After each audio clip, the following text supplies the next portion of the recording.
teman-teman semua, kembali lagi di Scholarship Talk Show. Kali ini kita akan bahas ELTA lagi nih. Kenapa sih bahas ELTA? Jadi beberapa hari yang lalu saya punya teman, dia kebetulan jadi disabilitas juga ya. Dia cerita nih, dia kan mau daftar beasiswa ke luar negeri.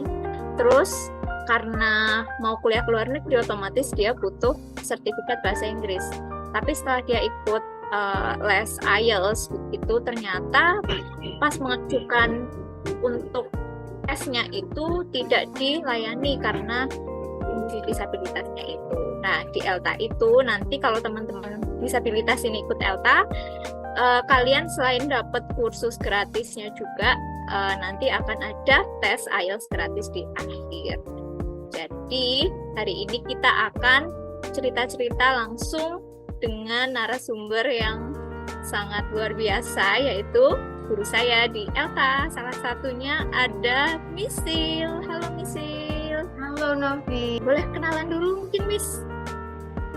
Apa ya, mau dikenalin? Oke, nama saya Silvana Sandi. Jadi kalau murid-murid ELTA biasanya panggilnya Misil atau Misail ya. Ya. Guru kendali katanya. Jadi saya bergabung dengan ELTA itu tahun 2018. Saya khususnya ngajar di ELTA Bali untuk kelas inklusi.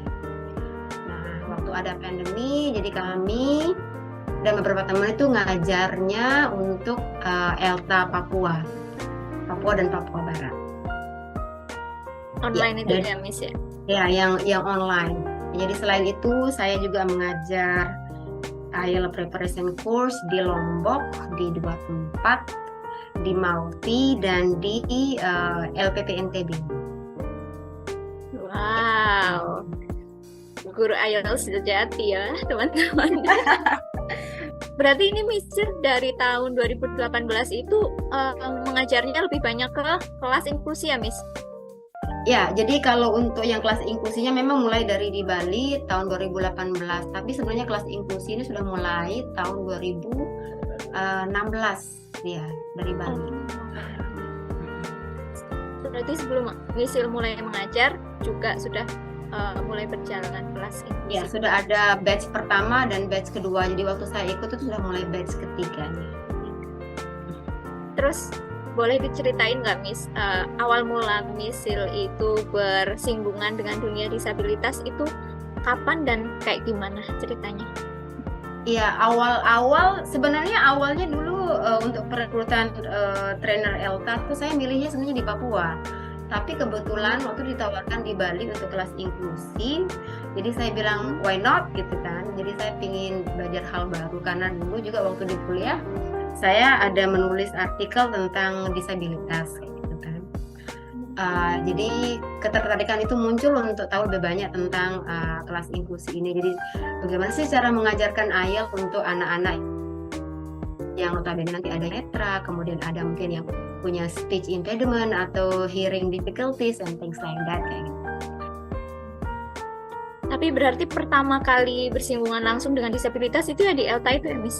Ya, itu pertama kalinya, that was my first encounter actually. Pertama kali dengan kelas inklusi, dan memang awalnya kami agak sedikit gagok kan sebagai guru ini, bagaimana caranya menteri teman-teman yang disabilitas, yang misalnya yang tuli dia tidak bisa melihat, dan ada yang istilahnya low vision, kemudian dengan disabilitas lain yang kami juga harus akomodir secara langsung di kelas. Jadi bukan hanya satu jenis disabilitas, tetapi ada berbagai macam disabilitas yang kami harus hadapi, dan kami berusaha untuk memberikan servis terbaik lah. Tapi kalau boleh tahu, Miss, selama Miss ngajar di ELTA Bali itu udah ketemu sama teman-teman disabilitas apa aja? Dan kayak gimana pengalaman Miss menghadapi ini berbeda? Ya, jadi selama saya ikut program ELTA di Bali itu, jadi kebanyakan itu memang yang istilahnya yang low vision, kemudian totally blind, ada yang speech impediment, ada yang hearing problem, dan teman-teman yang cacat fisik tapi dia secara visual masih bisa melihat, masih bisa melakukan aktivitas menulis, membaca, dari memakai kursi roda sampai memakai apa istilahnya crutches. Tapi pernah yang satu kelas heterogen banget ya gitu Bang Miss? Pernah, Bisa. jadi itu kemarin setiap batch itu mereka punya dinamika sendiri menurut saya. Jadi tahun 2018 itu Beda-beda.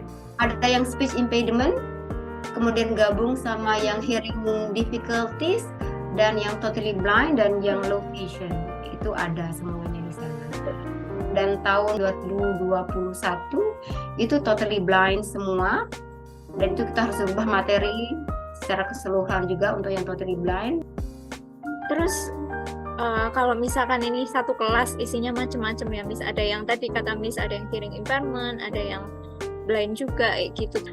Cara Miss dan Miss yang lain buat mengakomodasi ini kan beda-beda ya Miss, butuhnya beda-beda kayak gitu. Itu gimana? Karena kita untuk program ELTA di Bali itu memang kita ada teamwork. Jadi setiap pengajaran itu biasanya dua guru terjun langsung ya setiap kali mengajar. Jadi satu core teacher yang mengajar dan satu istilahnya yang mendampingi. Itu kelebihannya kami. Jadi nanti kalau satu guru sedang mengajar kemudian ada masalah yang timbul di kelas, entahkah itu masalah dengan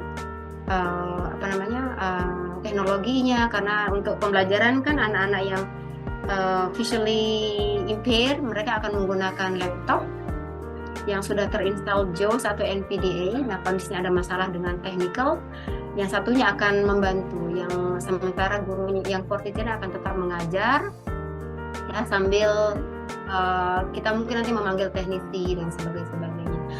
Dan untuk yang misalnya untuk cacat fisik tetapi mereka masih bisa melihat, masih bisa mendengarkan, itu biasanya tidak ada perlakuan khusus sih. Jadi mungkin kita hanya mempersiapkan fasilitas seperti rem seperti itu ya. Jadi mobilitasnya gitu ya Miss. Mobilitasnya. Tapi Untuk yang saya penasaran sama yang hearing impairment itu Miss. Ya, yang hearing impairment waktu itu ada. Jadi kebetulan waktu dia dites, jadi dia tidak mengatakan bahwa dia ada masalah dengan pendengaran. Nah, setelah kelas berjalan, jadi kami baru tahu bahwa dia itu ada masalah dengan hearing dengan pendengarannya. Jadi dia selalu membaca gerakan bibir kita waktu kita menjelaskan, biasanya dia akan duduk di tengah dan memperhatikan langsung. Dan setelah kami amati, baru kami tahu kamu ada masalah ya. Iya Miss, sebenarnya, tapi saya tidak menyertakan itu waktu saya mendaftar ELTA. Nah, akhirnya kami berusaha untuk mengakomodir kebutuhannya. Jadi waktu itu untuk tes kami memberikan dia hearing device langsung yang di-connect dengan sistem. Jadi dia tidak mendengarkan dari speaker di kelas, tapi dia akan langsung terkonek dengan sound systemnya dengan menggunakan headset atau headphones kayak gitu. Wah, keren. Oh ya, Miss, kan ini itu namanya kelas inklusi itu kan campur antara yang non disabilitas sama yang disabilitas itu ya Miss. Itu kayak gimana sih Miss penyesuaiannya sebagai trainer kayak gitu untuk mengatur ritme kelas biar yang non disabilitas tetap terfasilitasi, yang disabilitas juga nggak keteteran ya gitu. Mungkin bisa di-share Miss. Waktu penerimaan untuk ELTA Bali itu sudah diberitahukan sejak awal bahwa teman-teman yang akan mengikuti kelas inklusif di Bali itu mereka akan belajar dengan teman-teman yang disabilitas. Jadi di sana mereka diminta untuk bisa lebih sadar ya bagaimana nanti kelas inklusi ini berjalan, dan mereka juga diminta untuk bekerja sama bisa membantu teman-teman yang disabilitas. Sebelum program mulai biasanya kami ada namanya orientation program.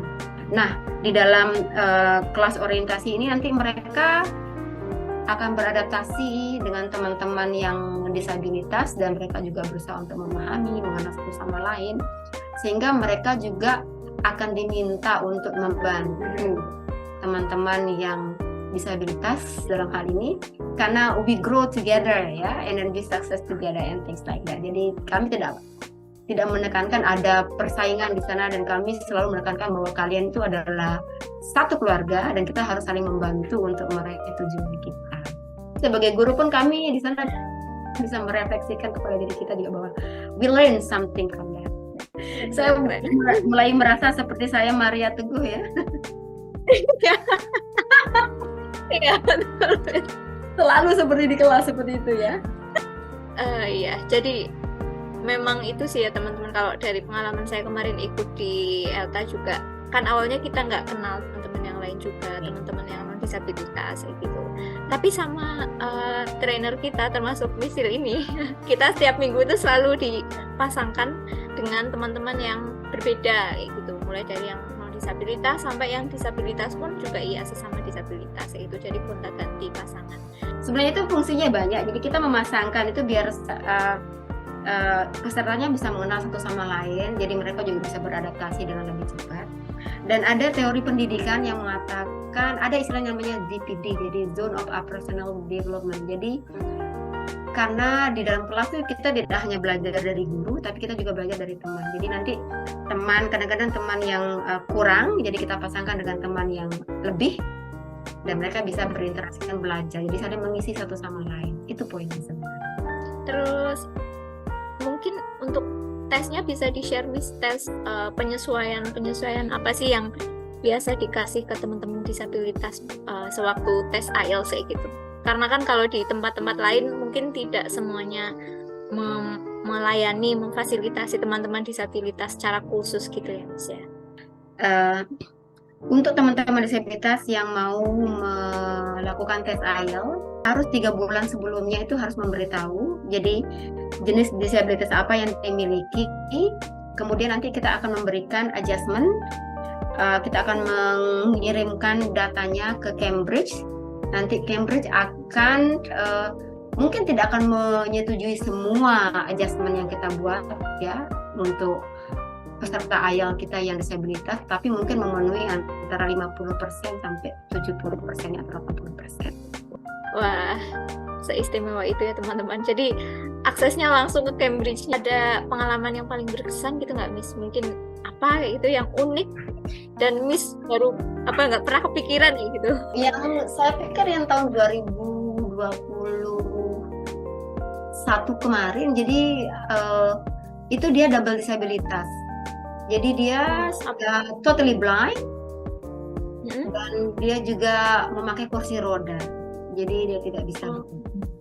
Jadi dan dia mendapatkan kebutaannya tuh baru saja, jadi 6 bulan. Jadi dia masih meraba bagaimana misalnya mengetik di komputer. Jadi dia masih mengenali tuts-tutsnya tuh huruf-huruf apa. Ya mungkin sebelum kita akhiri video ini ada yang mau disampaikan Misil buat teman-teman, terutama teman-teman disabilitas yang pengen ikut ELTA kayak gitu Miss.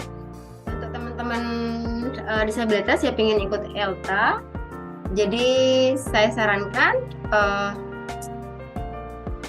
you set your dream as high as possible. Jadi silahkan gantungkan impian Anda setinggi mungkin. Jadi jangan takut untuk ikut program ELTA, karena ELTA ini akan membantu Anda untuk mungkin meraih mimpi Anda ke depannya. Jadi untuk teman-teman yang baru yang mendapatkan disabilitasnya, contohnya yang baru mendapatkan kebutaannya, jangan patah semangat, masih ada jalan. Jadi it's not the end of the world. Teman-teman berlatih aja. Kalau misalnya sudah bisa menggunakan komputer, gunakan program JAWS atau NVDA di sana, berusaha untuk belajar navigasi sehingga skill navigasinya itu lebih lebih cepat, lebih mantap. Jadi nanti pada saat mengikuti program ELTA tidak terlalu kewalahan. Jadi bisa lebih misalnya excel your progress. Ya, terima kasih sebelumnya untuk Misil sudah sharing di sini sama teman-teman. Semoga teman-teman yang tadinya masih takut-takut mau ikut ELTA tapi ragu-ragu bisa lebih bersemangat lagi dan tahu apa yang harus disiapin kayak gitu. Terima kasih Misil untuk waktunya. Novi, good luck for everything ya. Right. Salam inklusi. Salam inklusi. Ya, terima kasih untuk teman-teman, semangat terus dan sampai jumpa di video-video berikutnya.